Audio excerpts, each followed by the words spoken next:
we're evaluating a home and we're taking a look to see what can we do to help make this an energy efficient building, one that's healthy, one that's safe, and one that's going to be a benefit to the community. We have concerns about what the carbon footprint is of our buildings, of our homes, and the way that we do that is by reducing the amount of energy that our homes consume. Once we go through the health and safety, we take a look at how the thermal shell is performing. And we'll do what's called a blower door test, where we take a look at the ductwork, use an IR, which is an infrared camera, and that helps us to identify and make recommendations as to what it is that we need to do to make this house perform well. We're testing the carbon monoxide or the CO levels in your home. There's no concerns that I have here. Mark, this here is what we call a CAZ zone, which is the combustion appliance zone. And what we do at this point is we measure how much of the fuel is being combusted, and that's the steady state efficiency. Another thing that we take a look at is how the house provides domestic hot water. Now, in general, you want to keep the domestic hot water temperature at or below 120 degrees Fahrenheit. This is a sealed combustion boiler. We're testing this from the exterior. When you're considering measuring the efficiency of a particular heating unit, there are three basic things that we look at. One is the steady state efficiency. And then the second thing is the stack temperatures. And then thirdly, we look at the actual efficiency of the distribution system. This is called the blower door setup. And what we're doing here is measuring the infiltration, which is how much air from the outside is coming inside. What we're going to do is kind of check how many holes are in the house, and then how much air is coming in, and identify those areas and possibly come up with recommendations.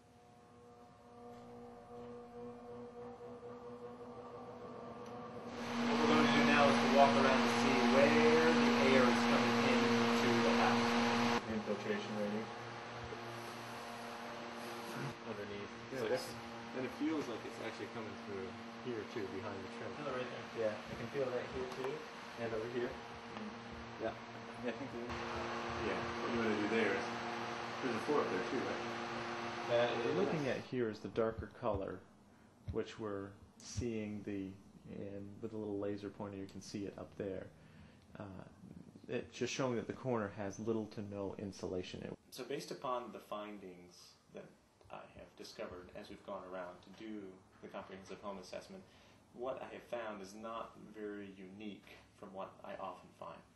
And that is that what the house needs perhaps the most to both reduce the energy consumption of the home and to reduce your fuel bills and to increase the health and comfort of your family in the home would be to reduce the air infiltration. So what we'd like to propose, and we'll provide a report to you detailing this, is to seal up the house as much as possible.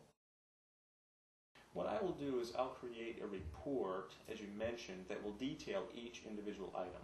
Now, with that detail, you'll have a list of what it is that we recommend, the cost associated with it if we do it, and the estimated energy savings. After the work is completed, we come back. We won't test everything that we did, but we will always do what's called the health and safety.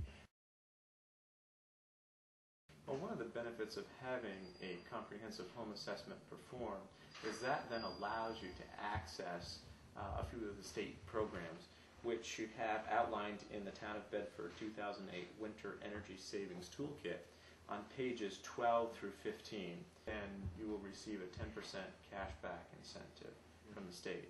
The other is they offer an Energy Smart Loan Fund. Also, if you qualify for your income range, you can also have up to 50% of the work paid for, up to $10,000.